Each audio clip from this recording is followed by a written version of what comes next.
Hello everyone and welcome to my channel Learn with Uttipta.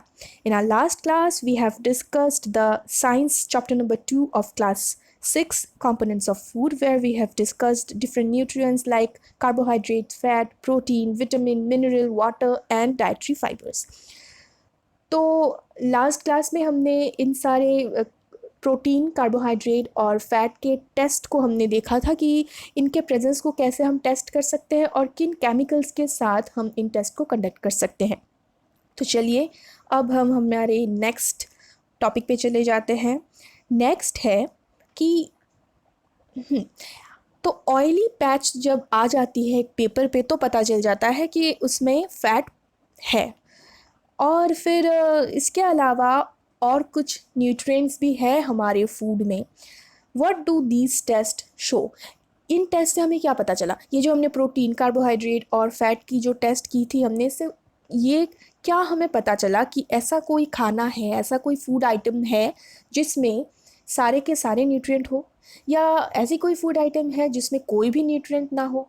तो आपने जो record किया है या फिर आपने जो टेस्ट किया है, इससे क्या पता चलता है आपको?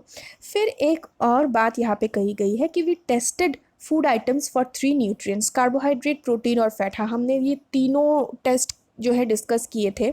इसके अलावा और 2 बहुत ही इंपॉर्टेंट न्यूट्रिएंट होते हैं हमारे फूड में, वो है विटामिन्स एंड मिनरल्स। अब बात ये है, सवाल ये है, why do we need all these nutrients? हमें ये न्यूट्रिएंट्स क्यों ज़रूरी है, हमें ये न्यूट्रिएंट्स क्यों चाहिए? हम अभी है पेज नंबर 11 में। तो what do various nutrients do for our body? मैंने उस दिन लास्ट वीडियो में भी ये बात डिस्कस की थी कि कार्बोहाइड्रेट, फैट और प्रोटीन हमें क्या देता है। Carbohydrate is mainly energy giving food, जिसको हम कहते हैं क्योंकि ये एनर्जी देता है। Carbohydrate mainly provide energy to our body. Fats also give us energy. In fact, fat give much more energy as compared to most amount of same amount of carbohydrate. यहाँ पे ये बात मैंने पिछले क्लास में भी कही थी, मैं फिर से अभी दोहरा रही हूँ कि कार्बोहाइड्रेट और फैट दोनों हमें एनर्जी देते हैं, लेकिन दोनों के मुकाबले फैट जिन खाने में होता है वो खाना हमें ज़्यादा एनर्जी देता है। तो इसका मतलब अगर हम 10 ग्राम ऑफ कार्बोहाइड्रेट खाते हैं तो उस 10 ग्राम ऑफ कार्बोहाइड्रेट में हमें जितना एनर्जी मिलेगा उससे कहीं ज़्यादा या फिर उसी अमाउंट की एनर्जी हमें उससे कम अमाउंट वाले खाने में मिल जाएगी अगर उस खाने में फ़ैट हो। बात सीधी सी इतनी है कि फ़ैट कंटेंट जिस खाने में ज़्यादा होगा, जिस खाने में फ़ैट है, उस खाने से हमें ज़्यादा एनर्जी मिलेगी as compare to carbohydrate. Food containing fats and carbohydrate are also called energy giving food. भाई ऑब्वियस सी बात है, जो खाना हमें एनर्जी दे रहा है that means this is called energy giving food. तो ये एनर्जी गिविंग फूड कौन क्या क्या सोर्सेस हैं इसके, चलिए देख लेते हैं। Figure 2.3 and figure 2.4। फिगर 2.3 में देखिए, यहाँ पे potato, sweet potato, sugar cane, papaya, melon, mango, maize, wheat, rice, bajra, these are sources of carbohydrates. ये हैं कार्बोहाइड्रेट्स के सोर्सेस। तो हमने मेनली ये देखा कि जो शुगर है, पोटैटो, हम काफ़ी लोग जानते होंगे कि पोटैटो में बहुत ही ज़्यादा कार्बोहाइड्रेट होती है। और एक चीज़ है, जो फूड आइटम्स खेत में उगाए जाते हैं उनमें कार्बोहाइड्रेट बहुत ज़्यादा होते हैं, जैसे कि आटा, मैदा, चावल, मेज़, इन सारे फूड आइटम में कार्बोहाइड्रेट ज़्यादा होते हैं। तो आपको क्या करना है, इनमें से 2-3 नाम याद रखने हैं जो आपको एग्ज़ाम में भी आ सकते हैं या फिर आपके डे टू डे लाइफ के लिए भी ये बहुत ही इंपॉर्टेंट है कि आपको क्या खाने से आपके बॉडी में कार्बोहाइड्रेट की मात्रा बढ़ सकती है या फिर कार्बोहाइड्रेट आप इनटेक कर सकते हैं। नेक्स्ट है नेक्स्ट है yes, food, some sources of fats, plant sources and animal sources. अब प्लांट सोर्सेस वो है जिनसे जो फूड आइटम हमें प्लांट से मिलते हैं, जो हमने चैप्टर नंबर 1 में ऑलरेडी डिस्कस किया हुआ है कि कुछ इंग्रेडिएंट्स हैं जो हमें प्लांट से मिलते हैं और कुछ इंग्रेडिएंट्स हैं जो एनिमल से मिलते हैं। तो प्लांट से मिलने वाले वो क्या क्या है देख लेते हैं हम। प्लांट से मिलने वाले हैं नट्स, तिल, ग्राउंड नट। ये जो है इन सारे फूड आइटम में फैट्स भी होते हैं। और ये जो है ना, sunflower oil, mustard oil, coconut oil, soybean oil, जो हम अच्छी तरीके से जानते हैं कि ऑयल टाइप की जो चीज़ें होती हैं, जिन तेल जो हम अपने खाने में डालते हैं, ये खाने का एक बहुत ही इंपॉर्टेंट इंग्रेडिएंट है। तो ऐसे खाने में फ़ैट की मात्रा ज़्यादा होती है। तो ये हो गए सारे प्लांट प्रोडक्ट, ये हमें प्लांट से मिलते हैं डायरेक्टली और इनडायरेक्टली। अभी हम चलते हैं एनिमल सोर्सेज की तरफ। तो फिर यहाँ पे देखेंगे हम मिल्क है। अगर मिल्क है तो ऑब्वियस सी बात है बटर, घी और क्रीम तो होगा ही, क्योंकि बटर, घी और क्रीम मिल्क से ही आते हैं। फिर है मीट, फिश एंड एग। ये है सम सोर्सेस ऑफ फैट जो है एनिमल सोर्सेस, जो एनिमल से आते हैं। तो चलिए अब हम नेक्स्ट पेज में चले जाते हैं। नेक्स्ट पेज में है कि protein are needed for the growth and repair of our body. Protein हमारे ग्रोथ के लिए बहुत ही ज़रूरी होते हैं, और बॉडी में जो कभी कभी बॉडी में रिपेयर करने की भी ज़रूरत पड़ जाती है, कभी कट जाता है, कहीं पे छिल जाता है कहीं, तो वो जो धीरे धीरे अपने आप रिपेयर हो जाती है, उसके लिए हम हॉस्पिटल नहीं जाते। तो वो अपने आप रिपेयर होने वाली बात कब होती है? जब हमारे बॉडी में प्रोटीन रहता है। तो protein rich food are called body building food. इसको बॉडी बिल्डिंग फूड क्यों कहते हैं? बहुत ऑब्वियस सी बात है, जो हमारे बॉडी को बिल्ड करने में हेल्प करती है, ऐसे खाने को हम ऑब्वियसली बॉडी बिल्डिंग ही बोलेंगे। आपको ये याद रखने, बहुत ही ईजी है ये याद रखना। जो एनर्जी देता है, एनर्जी गिविंग फूड, जो बॉडी को बिल्ड करने में हेल्प करता है, बॉडी बिल्डिंग फूड। तो यहाँ पे कुछ एग्जांपल्स दिए हुए हैं, हम देख लेते हैं कि कौन से सोर्सेस हैं प्रोटीन के। यहाँ पे भी सेम प्लांट प्रोडक्ट भी है और एनिमल सोर्सेज भी हैं। प्लांट सोर्सेज में देखिए यहाँ पे ए में है ग्राम, मूंग, दाल, बीन्स, सोयाबीन, पीस। तो यहाँ पे मेनली हमने ये चीज़ देखा है, अगर आप अच्छी तरीके से देखेंगे, जो पल्सेस जो होते हैं ना, दाल जो हम खाते हैं, हम अलग अलग तरीके का दाल खाते हैं, कभी मूंग दाल, कभी मसूर दाल, कभी अरहर का दाल, तो चना दाल। तो इन सारे चीज़ों में प्रोटीन की मात्रा बहुत ज़्यादा होती है, और ये सोर्सेस, इनके सोर्सेज क्या हैं? ये प्लांट से आते हैं, इसलिए इनको हम कहते हैं प्लांट प्रोडक्ट। तो अभी हम देख लेते हैं कि एनिमल प्रोडक्ट वो क्या क्या फूड आइटम है जिनमें प्रोटीन है। तो वो है meat, fish, paneer, egg and milk. Milk जो है, हमने देखा कि मिल्क हमें फ़ैट भी देता है और मिल्क हमें प्रोटीन भी देता है, लेकिन अगर हम दोनों में कंपेयर करेंगे तो मिल्क हमें फ़ैट से ज़्यादा प्रोटीन देता है। और उधर हमने ये भी देखा था कि फ़िश और मीट हमें फ़ैट भी देता है, लेकिन फ़ैट के मुकाबले फ़िश, मीट, एग हमें प्रोटीन ज़्यादा देता है। फ़ैट भी देता है लेकिन प्रोटीन ज़्यादा देता है। तो इस चीज़ में हम बाद में आएंगे कि जो ज़्यादा मिलता है तो हम उसको क्या कहेंगे। अगर फ़िश फ़ैट भी दे रहा है और फ़िश प्रोटीन भी दे रहा है, तो फ़िश को हम क्या कहेंगे? एनर्जी गिविंग फूड बोलेंगे, या फिर हम फ़िश को बॉडी बिल्डिंग फूड कहेंगे? ये हम आएंगे नेक्स्ट आने वाले पैराज में, ये होंगे। तो विटामिन आ गया। अभी vitamin helps in protecting our body against diseases. Vitamin हमारे बॉडी को डिजीज़ से हेल्प बचाने में हेल्प करता है। देखिए, हमारे बॉडी के लिए, बॉडी की बहुत अलग अलग नीड होती है। बॉडी को एनर्जी की ज़रूरत होती है, बॉडी को बिल्ड होने की ज़रूरत होती है, क्योंकि एक 5 साल का बच्चा जैसे दिखता है, 15 साल में वो कुछ और दिखता है, वो लंबा हो जाता है, उसकी फिजिक बढ़ जाती है। तो कैसे? क्योंकि उसके बॉडी में प्रोटीन की प्रेजेंस होती है, इसलिए वो तब ग्रो करने लगता है। उसको एनर्जी की भी ज़रूरत होती है, टाइम टू टाइम उसको काम करना है, फिजिकल एक्टिविटी, मेंटल एक्टिविटी, तो उसके लिए एनर्जी की ज़रूरत होती है। तो वो फैट और कार्बोहाइड्रेट से मिलेगी। उसको बड़े होने के लिए, ग्रोथ के लिए, रिपेयर के लिए उसको प्रोटीन की ज़रूरत है, तो उसको प्रोटीन रिच खाना खाने की ज़रूरत पड़ेगी। फिर है विटामिन्स। अब एक इंसान को डिजीज़ से बचने की भी क्षमता उसकी बॉडी में होनी चाहिए, कि उसकी बॉडी डिजीज़ से फाइट कर पाए। तो डिजीज़ से एक इंसान की बॉडी कब फाइट कर पाएगी? जब उसके बॉडी में विटामिन्स और मिनरल्स होंगी।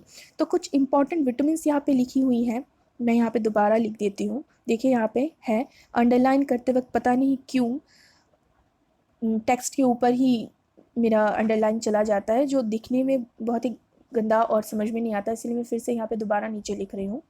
ये है कुछ विटामिन्स इम्पॉर्टेंट जो हमारे खाने में होनी चाहिए। कभी कभी हमारे बॉडी में वो कमी होती है तो डॉक्टर हमें उसके सप्लीमेंट भी प्रोवाइड करते हैं।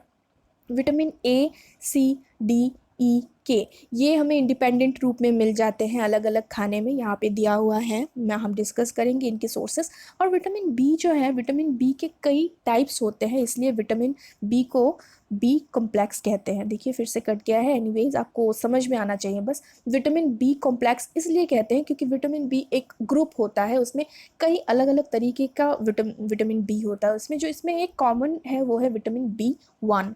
ये ही ज़्यादातर डॉक्टर्स कभी प्रिस्क्राइब करते हैं, किसी किसी दवाई में विटामिन B1 ही रहता है प्रिस्क्रिप्शन में।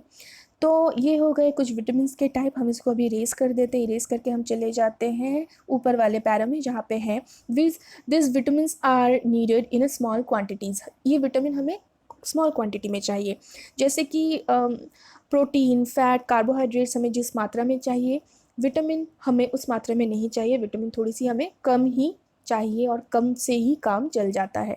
जैसे vitamin A keeps our skin eyes healthy, यहाँ पे हम फिर से अंडरलाइन चलिए मैं करने की कोशिश करती हूँ। Vitamin A keeps our skin and eyes healthy. Vitamin C helps body to fight against many diseases, आप अपने बुक में भी देख सकते हैं। Vitamin D helps our body to use calcium for bones and teeth. Vitamin A हमारी skin और eyes को हेल्दी रखता है। विटामिन सी हमारे बॉडी को डिजीज़ से फाइट करने की क्षमता देती है। विटामिन डी हमारे बॉडी में जो कैल्शियम है, जो हमारे बोन्स, टीथ, नेल्स के लिए बहुत ही ज़रूरी है कैल्शियम, उस कैल्शियम को बनाए रखने के लिए विटामिन डी बहुत ही ज़्यादा हेल्पफुल है। विटामिन सी की यहाँ पे एक और यूज़ है, मैं यहाँ पे साइड में लिख देती हूँ, स्किन। विटामिन सी हमारे स्किन को हेल्दी रखने में हेल्प करता है। विटामिन सी अगर हम लेते हैं तो हमारी स्किन में अलग अलग तरीके के रैशेस, पिंपल्स वगैरह ये नहीं आते हैं और स्किन हेल्दी दिखती है। नेक्स्ट है food that are rich in different vitamins are shown in figure 2.6 and 2.9। अभी हम फिगर 2.6 एंड 2.9 में चले जाते हैं। मैं यहाँ पे अंडरलाइन नहीं करूँगी, ना ही मार्क करूँगी, आप बस देखते रहिए। 2.6 में है some sources of vitamin A, यहाँ पे कैरेट है, मिल्क है, फिश ऑयल है। मिल्क देखिए यहाँ पे दोबारा आ गया है, मिल्क प्रोटीन भी देता है, मिल्क फैट भी देता है और मिल्क विटामिन ए भी प्रोवाइड करता है। सब सोर्सेज ऑफ विटामिन बी है, यहाँ पे लीवर है, ये ड्राइंग इसकी की गई है। जो लीवर है, जो हम मीट खाते हैं उनके जो लीवर होते हैं, मुझे पर्सनली बहुत पसंद है। तो लीवर है और ऊपर यहाँ पे देखिए अलग अलग पल्सेस दिए हुए हैं, तो डिफरेंट पल्सेस में और मीट के लीवर में विटामिन बी पाया जाता है। विटामिन सी किस में पाया जाता है, मैं यहाँ पे अगर शॉर्ट में एक बात बताऊँ तो विटामिन सी वैसे खाने में पाया जाता है जो थोड़ा सा खट्टा होता है, जैसे कि लेमन, आंवला, ऑरेंज, टोमेटो, ये इन सारे फूड आइटम में विटामिन सी की प्रेजेंस होती है क्योंकि इसमें सिट्रस एसिड होते हैं। तो यहाँ पे देखिए एग्जाम्पल भी दिया हुआ है, ऑरेंज, टोमेटो, गुआवा, लेमन, आंवला, इन सारे फूड आइटम में विटामिन सी होते हैं। मैं आपको फिर से कह रही हूँ, आपको ये नाम कम से कम 2-3 याद रखना है आपके एग्ज़ाम के लिए और आपके डेली लाइफ के लिए, क्योंकि बुक में जो पढ़ाई होती है वो सिर्फ एग्ज़ाम के लिए नहीं होती है, वो हमारे रियल लाइफ में यूज़ करने के लिए भी होती है। तो देखिए विटामिन डी हमें कहाँ से मिलती है, फिर से यहाँ पे आ गई है मिल्क। मिल्क आ गया है यहाँ पे, मिल्क से बन जाता है बटर, तो विटामिन डी हमें मिल्क से भी मिल जाएगा, बटर से भी मिल जाएगा। नीचे यहाँ पे मीट ड्रॉ किया हुआ है, मीट से भी हमें विटामिन डी मिलेगा और फिश और एग से भी हमें थोड़ी मात्रा में विटामिन डी मिल जाती है। फिर देखिए for proper growth of body and to maintain good health some sources of different minerals are shown in figure 2.10। तो ऊपर यहाँ पे मिनरल के बारे में लिखा हुआ था कि minerals are needed by our body in small amount. Mineral भी हमारे बॉडी में बहुत ही कम मात्रा में ज़रूरी है। विटामिन अगर 2 ग्राम चाहिए तो शायद मिनरल 1 ग्राम चाहिए, लेकिन दोनों ज़रूरी है और दोनों ही विटामिन और मिनरल दोनों ही ज़रूरी होते हैं for fighting against disease and to keep our body healthy. हमारे बॉडी को डिजीज़ से फाइट करने की क्षमता और हमारे बॉडी को हेल्दी रखने के लिए विटामिन और मिनरल दोनों ज़रूरी होते हैं। अब यहाँ पे जो बात मैं आप लोगों को बता रही थी, मैं ये बात अभी रिपीट कर लेती हूँ। इस पैरा में एक चीज़ लिखा हुआ है कि most food items usually have more than one nutrient. You may have noticed that while recording your observation, और ऑब्जर्वेशन रिकॉर्ड करने के टाइम भी और यहाँ पे फिगर आप लोग देख रहे थे उसमें भी आपने देखा कि मिल्क कई सारे कैटेगरी में आती है, फिश कई सारे कैटेगरी में आती है। तो यहाँ पे यही कहा गया है कि however in a given raw material one particular nutrient may be present in much larger quantity than in other. For example rice में हमें कार्बोहाइड्रेट भी मिल जाता है और अलग दूसरे न्यूट्रिएंट भी मिल जाते हैं। मिल्क में जैसे कि मैंने बताया, मिल्क में फ़ैट भी होता है और प्रोटीन भी होता है, लेकिन हम मिल्क को प्रोटीन रिच फूड कहेंगे, क्योंकि उसमें फ़ैट से ज़्यादा प्रोटीन मिलता है। उसी तरह राइस में दूसरे न्यूट्रिएंट होते हैं, बिल्कुल होते हैं, लेकिन उसमें कार्बोहाइड्रेट ज़्यादा होता है, तो हम राइस को कहेंगे कार्बोहाइड्रेट रिच फूड। तो अगर आपको कोई पूछे कि name one energy giving food, तो आप आराम से राइस कह सकते हैं। Name one body building food, तो आप आराम से मिल्क कह सकते हैं, क्योंकि मिल्क एनर्जी गिविंग है, क्योंकि उसमें फ़ैट है, लेकिन उसमें प्रोटीन ज़्यादा है, तो मिल्क को हम एनर्जी गिविंग फूड भी कह सकते हैं, और मिल्क को हम एनर्जी गिविंग फूड के कैटेगरी में ही डालेंगे। अब यहाँ पे मिनरल्स के कुछ सोर्सेस हैं, इनको डिस्कस करके मैं आज वीडियो यहीं पे ख़त्म करूँगी, और इस वीडियो का लास्ट एंड थर्ड पार्ट में लेके आऊँगी बहुत ही जल्द। तो यहाँ पे मिनरल्स का कुछ सोर्सेस मैं आप लोग के साथ डिस्कस कर लेती हूँ। सम सोर्सेस ऑफ आयोडीन है, यहाँ पे साग है, मच्छी है, यहाँ पे शायद दही है। सम सोर्सेस ऑफ फॉस्फोरस है, यहाँ पे मिल्क है, बनाना है, बनाना के साथ नीचे मिर्ची भी है और पल्सेस भी है। सम सोर्सेस ऑफ आयरन है, यहाँ पे पालक साग है, एप्पल है, मीट है, और कुछ दूसरे फ्रूट्स भी हैं जिसमें आयरन मिलता है, आयरन बनाना में भी होता है। And some sources of calcium है, जो है मिल्क एंड एग। तो ये यहाँ से भी आपको 2-3 एग्जाम्पल याद रखना है। और मिल्क यहाँ पे फिर से आ गया है, दैट मीन्स मिल्क को हमें किसी भी तरह किसी भी हालत में अवॉइड नहीं करना है, मिल्क हमारे डाइट में होना ही चाहिए। और अब मैंने ये डाइट वर्ड यूज़ किया है, तो आप एक बात समझ लीजिए कि हमारा नेक्स्ट टॉपिक आएगा dietary fibres and balance diet deficiency diseases. ये 3 टॉपिक बाकी रह गए हैं, जो मैं अपने नेक्स्ट वीडियो में अपलोड कर दूंगी उनके एक्सप्लेनेशन के साथ।